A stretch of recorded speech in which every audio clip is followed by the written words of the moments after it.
So in theory, you could have used someone else's vacuum and navigated it around their home to see whatever you wanted to see. Or launching deep cleaning at 420 for everyone? Yes. Software developer Sammy Asdufel was building an app to hack his DJI Romo smart vacuum. He wanted to use his PlayStation controller to make it move.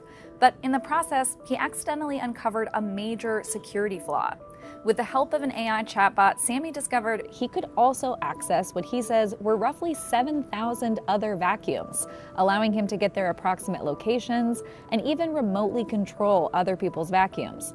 He could also see through other users' live camera feeds and hear through their vacuums' microphones, features typically in place to help the vacuums navigate around a home and respond to voice commands. When it happened, my wife started to hide the camera from the robot because she was scared.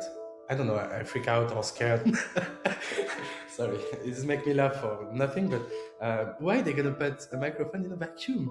Like, I don't know, I don't get it. Sammy immediately reported the flaw to DJI. After some back and forth, the company fixed it. DJI did not respond to a request for comment from CNN. But Sammy says there's an important takeaway here for consumers thinking about buying any smart home device. Let other users being a beta testers before you. So the company will fix the issue before you buy it.